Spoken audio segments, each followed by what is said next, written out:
Today's topic is tools of biotechnology.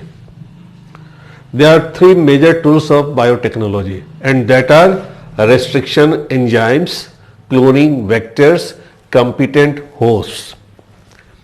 In the previous video, we have already studied regarding the restriction enzymes. These enzymes, because they restrict the growth of bacteriophages called restriction enzymes, they are class of nucleases which used to cut the DNA into fragments, hence also called molecular seizures.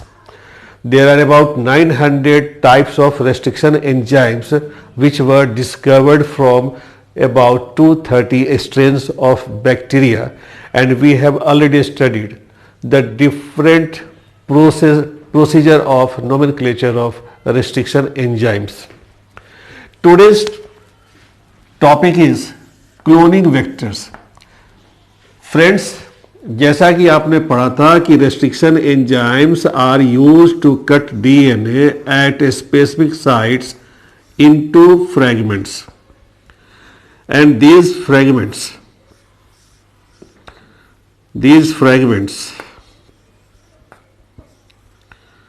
have sticky ends.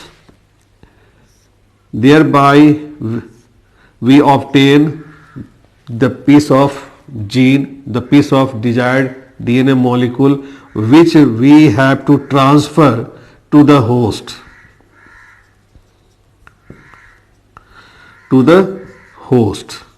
Before transferring, what we do, हम obtain करते हैं इसको separate करते हैं. First in सारे fragments में से जो फ्रैगमेंट हमारे रिक्वायरमेंट का है, जो हमारे नीड का है, चॉइस का है, उसको सेपरेट करते हैं. और सेपरेशन के लिए हमारे पास है मेथड जेल इलेक्ट्रोफोरेसिस.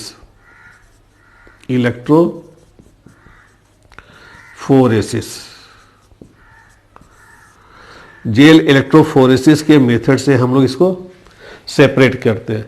सेपरेट करने के बाद हम इसे मल्टीप्लाई करते हैं into copies, thereby obtaining the many copies of desired gene, desired segment of DNA. तो वह मेथड जिसके द्वारा हम इसकी बहुत सारी copies, billions, millions and billions of copies obtain करते हैं, वह मेथड कहलाता है polymerase chain reaction, PCR. PCR के बाद हमें ट्रांसफर करना है डिजायर्ड जीन को into the host, and for this transfer we require vectors. The vectors are those mediums which facilitate the transfer of desired gene into the host. Commonly दो natural vectors हमारे सामने हैं, और ये vectors हैं plasmids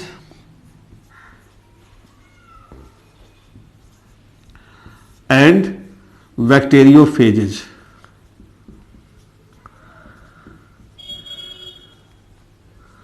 plasmids and bacteriophages. Plasmids क्या है? Plasmids in certain prokaryotes chromosomal DNA के अलावे, this DNA is chromosomal DNA, generally there is only one chromosome.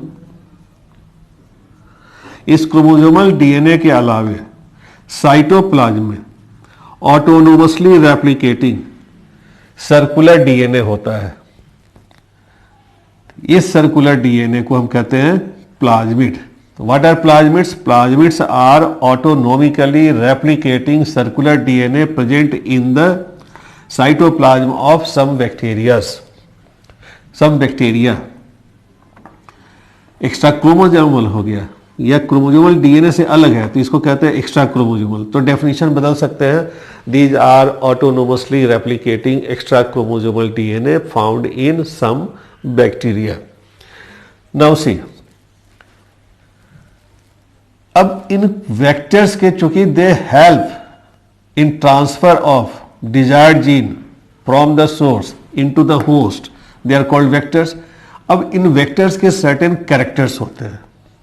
तो उन कैरेक्टर्स की हम स्टडी करते हैं कि कौन कौन से कैरेक्टर्स हैं इन वेक्टर्स में। तो इसे हटा दे पहले।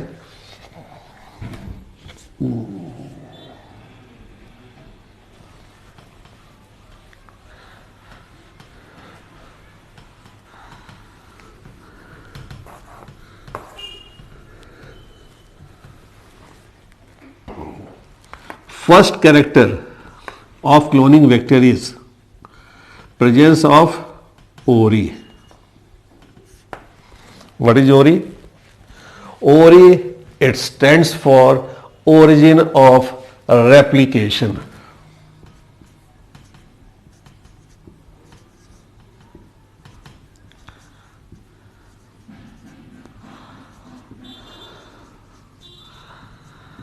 ओरिजिन ऑफ रेप्लिकेशन, नाम से ही क्लियर है कि ये वो सीक्वेंस ऑफ डीएनए है इन ए प्लाज्मिड, इन ए वेक्टर, जहां से रेप्लिकेशन बिगिन होता है। अगर हम चाहते हैं कि एलियन डीएनए जिसे हमने ऐड किया है, लाइगेट किया है, लिंक किया है प्लाज्मिड से, और वह अपनी कॉपी बनाए, उस इंसर्टेड डीएनए की, लिंक्ड डीएनए की कॉपी बने, तो that has to be linked with the ori. Vector के ओरी पे ही लिंक होना चाहिए। फ्रेंड्स, किसी भी सेल में फॉरेन डीएनए को अगर आप इंट्रोड्यूस करते हैं तो जरूरी नहीं है कि उसकी कॉपी बनेगी। If you introduce the DNA into the cell in the cytoplasm, it will get digested by the digesting enzymes of that cell. So if we want to make the copies of that inserted DNA and expression of that DNA, हमें उसे insert करना पड़ेगा ऐसे DNA में जिसके पास origin of replication हो, और vectors के में origin of replication होता है, तो alien DNA को हम origin of replication की साइट पे, इसके सीक्वेंस पे ही लिंक करते हैं। Okay, second point, the ORI controls the copy number। अब कॉपी नंबर क्या है? कॉपी नंबर है कि एलियन डीएनए की कितनी कॉपी बनेगी, कितनी बार मल्टीप्लाई होगा उस होस्ट सेल में, किसी भी होस्ट सेल में इसकी कितनी कॉपी बनेगी।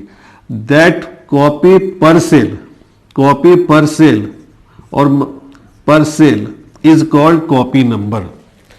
सर्टेन बैक्टीरियोफेजेस, जब किसी होस्ट सेल को होस्ट सेल में इंट्रोड्यूस्ड होते हैं, अंदर जाते हैं, तो they use to multiply themselves, और मल्टीप्लाई करके कितनी कॉपी बनाते हैं that depends upon the copy number of that bacteriophage.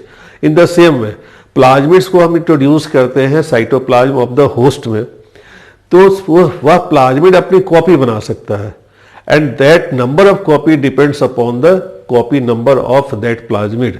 तो कॉपी नंबर क्या हुआ? सर्टेन प्लाज्मिड्स अपनी 1 या 2 कॉपी बना सकते हैं। सर्टेन प्लाज्मिड्स में form 15 to 100 copies. Bacteriophages multiple copies बनाते हैं। तो which factor we have to select for the purpose of biotechnology? हमारे चॉइस का वेक्टर होगा जिसकी कॉपी नंबर हायर होगी।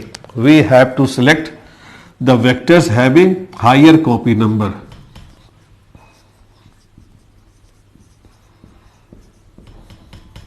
ये हमारे चॉइस का वेक्टर होगा जिसकी कॉपी नंबर हायर होगी। Okay, the second character of vector should be presence of selectable markers।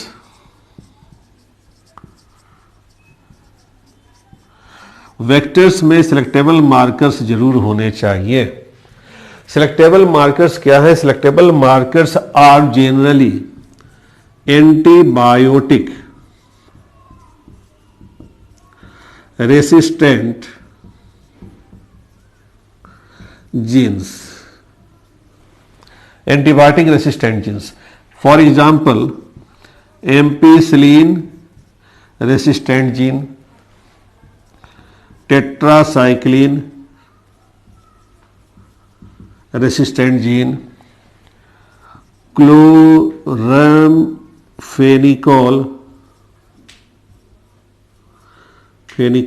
Resistant gene, kanamycin resistant gene. These are selectable markers. What they do? ये selectable markers क्या करते हैं? They help in selection of transformants from non-transformants.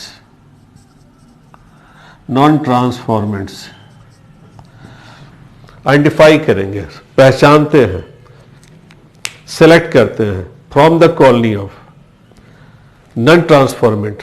किसको पहचानते हैं? Transformant को पहचानते हैं। तो now question arises, what are transformants and what are non transformants, इसको समझते हैं।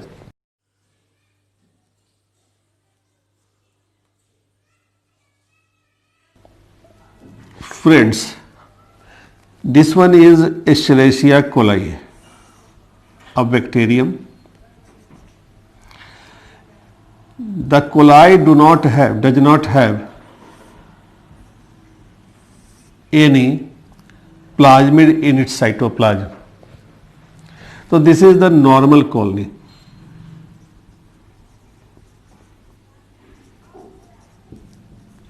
Okay. When we introduce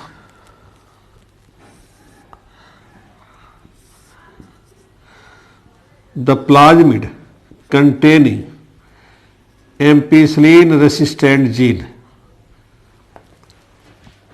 recombinant DNA, we have transferred a recombinant DNA containing ampicillin resistant gene into this plasmid, into this E. coli. It becomes resistant to ampicillin.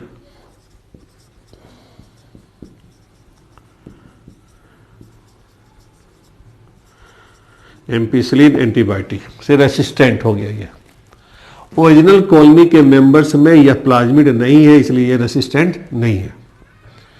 तो अब character बदल गया है। Colony में दो तरह के मेंबर्स हो गए हैं, one having the ampicillin resistant gene, other who do not have the ampicillin resistant gene containing plasmid.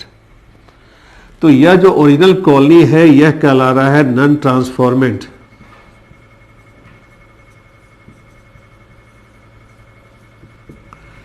और नई कॉलोनी जो डेवलप होगी कंटेनिंग दिस प्लाज्मिड यह कहलाएगी transformant.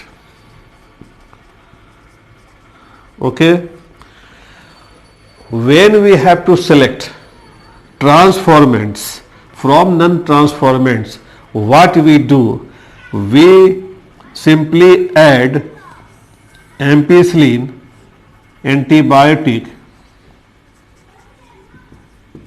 into the culture medium. अब इस कल्चर मीडियम में दोनों तरह के बैक्टीरिया हैं। हमने रिप्रेजेंट कर दिया जो ट्रांसफॉर्म्ड है उसको टी से, जो नॉन ट्रांसफॉर्मेंट है उसको स्मॉल टी से। तो एम्पिसिलिन से रेसिस्टेंट कौन है? एम्पिसिलिन से रेसिस्टेंट है ट्रांसफॉर्मेंट्स, और ये नॉन रेसिस्टेंट्स हैं। तो ये ग्रो नहीं करेंगे, तो मल्टीप्लाई नहीं करेंगे, तो धीरे धीरे इनकी कॉलोनी, इनकी संख्या खत्म हो जाएगी। और ये they are able to grow in the ampicillin antibiotic containing medium, तो ये मल्टीप्लाई करेंगे, अपनी संख्या बढ़ाएंगे। तो कॉलोनी में कौन बचे? केवल ट्रांसफॉर्मेंट बचे।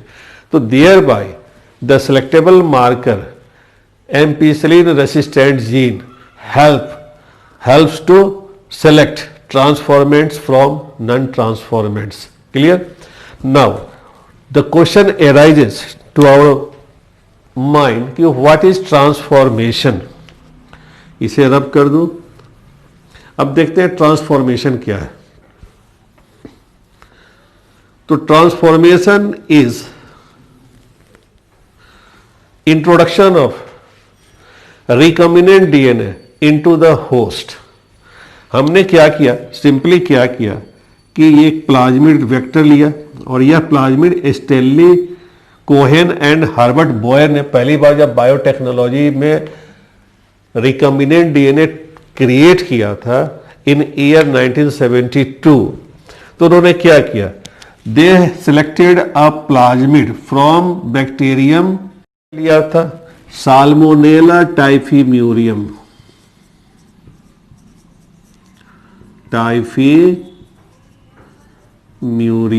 साल्मोनेला टाइफीम्यूरियम से प्लाज्मिड को निकाल लिया। ओके, और एम्पिसिलिन रेसिस्टेंट जीन लिया, वह डीएनए लिया जिसमें एम्पिसिलिन रेसिस्टेंट जीन्स थे। इन दोनों को सेम रेस्ट्रिक्शन एंजाइम से ट्रीट किया तो स्टिकी एंड्स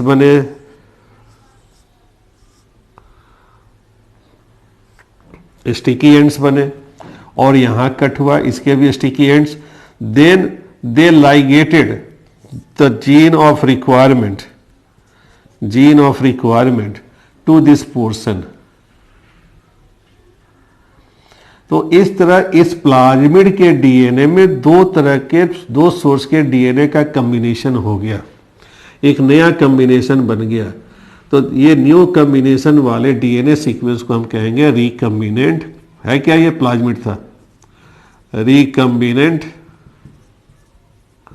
डीएनए, जिसको हमने पहले वाले वीडियो में डिस्कस किया।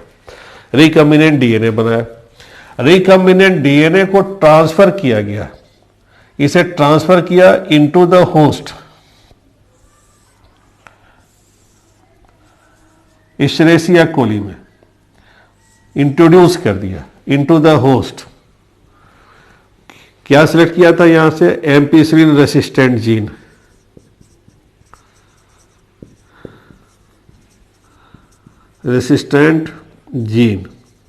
And that gene was ligated to the plasmid with the help of enzyme DNA ligase। इस तरह रिकम्बिनेंट डीएनए क्रिएटेड हुआ और इस रिकम्बिनेंट डीएनए को ट्रांसफर कर दिया इनटू द होस्ट। तो यह ट्रांसफर जो हुआ, this process is called transformation. तो फ्रेंड्स, हमने 4 सिलेक्टेबल मार्कर को डिस्कस किया। One is ampicillin resistant gene, tetracycline resistant gene, kanamycin resistant gene and chloramphenicol resistant gene. See here, ये हमने एक आर्टिफिशियल प्लाज्मिड लिया है, that is called PBR322। This is autonomously replicating circular DNA sequence. इसमें 2 antibiotic resistant selectable markers हैं, ampicillin resistant, tetracycline resistant. इस vector में ओरी भी है, ओरिजिन ऑफ रेप्लिकेशन है, और सर्टेन रिकॉग्निशन साइट है, पैलिंड्रोमिक साइट्स हैं, जहां पे स्पेशल रेस्ट्रिक्शन एंजाइम्स एक्ट कर सकते हैं। See here, HIND2, CLE1, EcoR1, PVU first, PST first, PVU second, SAL1, WAM, H1। ये सब अलग अलग प्रोकैरियोटिक सोर्सेज से में पाए जाते हैं। 2 जीन हमारे कंसिडरेशन के हैं यहाँ पे, एम्पिसिलिन रेसिस्टेंट जीन और टेट्रासाइक्लिन रेसिस्टेंट जीन। ध्यान से देखिए। अब एक नया हमारा कैरेक्टर है, क्लोनिंग वेक्टर का एक और कैरेक्टर है जो बड़ा इंपॉर्टेंट है, उसको देखते हैं। अब वह कैरेक्टर कहलाता है रिकॉग्निशन साइट्स।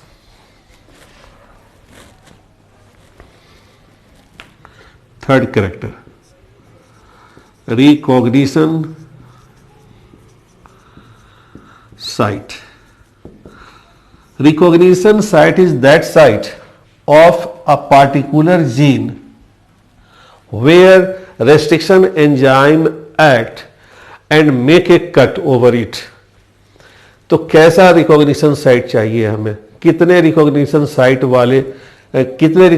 साइट्स चाहिए हमें in the vector for efficient biotechnological processes. हमें वैसे वेक्टर सेलेक्ट करने हैं, चुनने हैं जिसमें अ फ्यू या एक रिकॉग्निशन साइट्स होने चाहिए। अगर एक से ज्यादा रिकॉग्निशन साइट वाले वेक्टर को हम सिलेक्ट करते हैं तो that will complicate the process by causing several fragments of this DNA. Suppose करो कि हमने सबको सिलेक्ट कर लिया, एक ही जीन में बहुत सारे रिकॉग्निशन साइट्स हो, तो क्या हो जाएगा, बहुत सारे फ्रैगमेंट्स क्रिएट हो जाएंगे और प्रोसेस कॉम्प्लिकेटेड हो जाएगा। प्रोसेस को हमें सिंपल रखना है तो अ फ्यू या एक रिकॉग्निशन साइट वाले जीन को या एक रिकॉग्निशन साइट वाले वेक्टर को हम सिलेक्ट करेंगे। अब देखिए यहाँ पे अगला काम क्या हो रहा है कि सपोज टेट्रासाइक्लिन रेसिस्टेंट जीन है और वहां पे दो रेस्ट्रिक्शन साइट्स हमें दिख रहे हैं, WAMH1 और SAL1।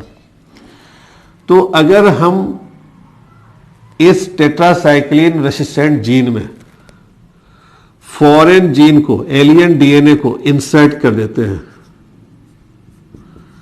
टेट्रासाइक्लिन रेसिस्टेंट जीन में हमने ऐड कर दिया any alien segment of gene,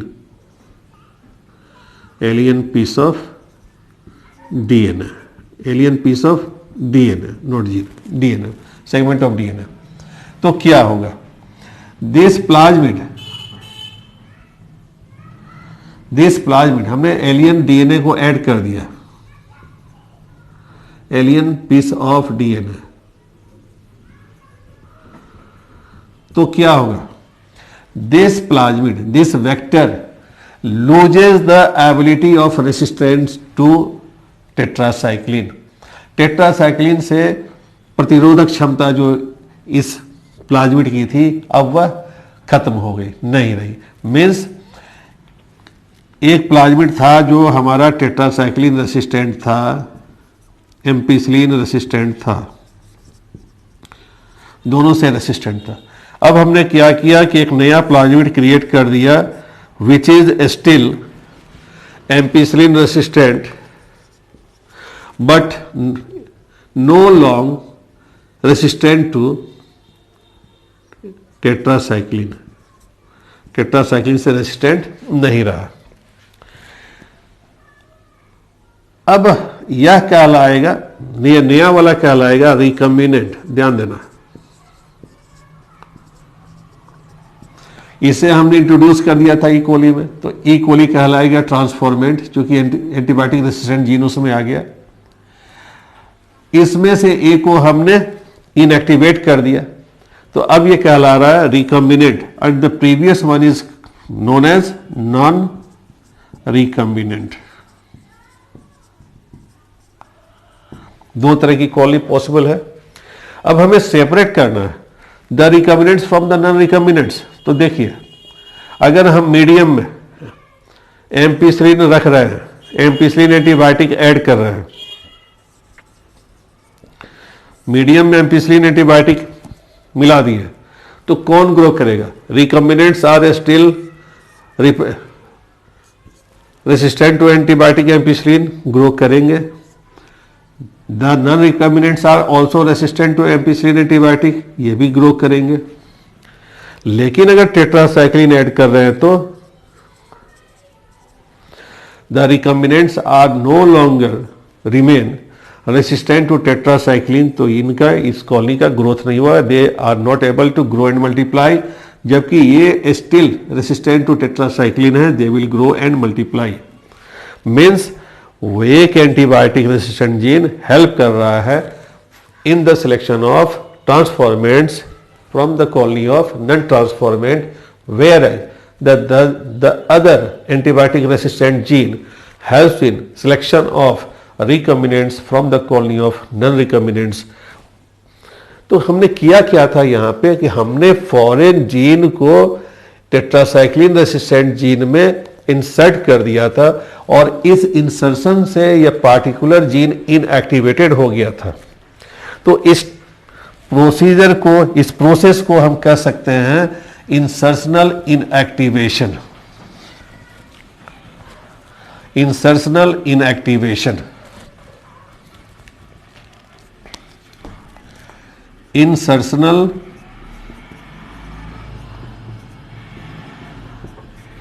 inactivation. लेकिन यह procedure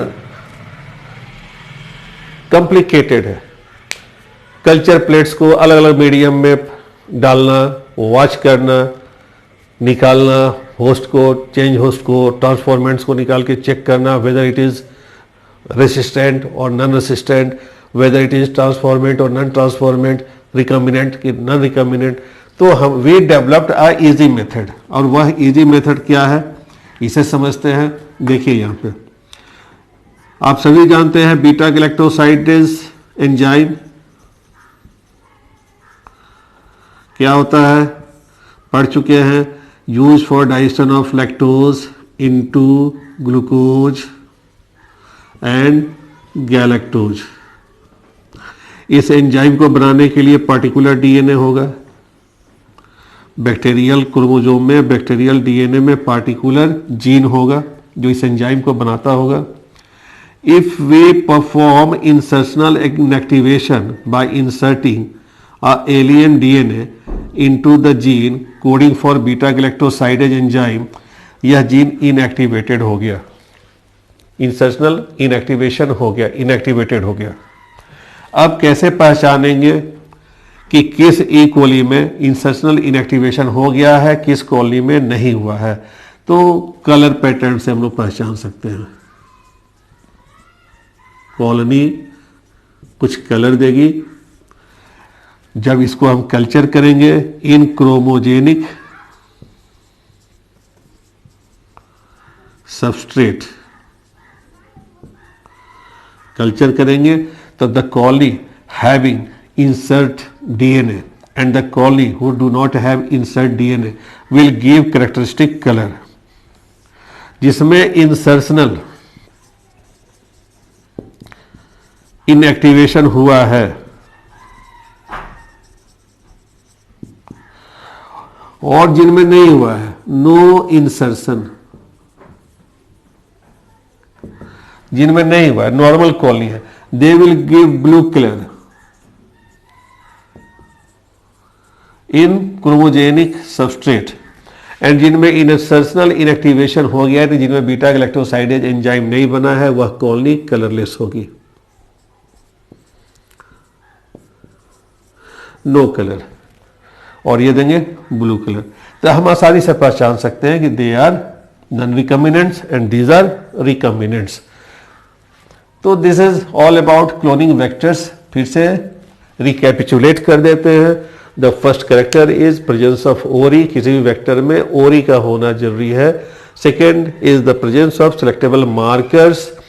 third the cloning site and this insertional inactivation cloning site पे ही होगा, पॉसिबल है ये क्लोनिंग साइट पे ही।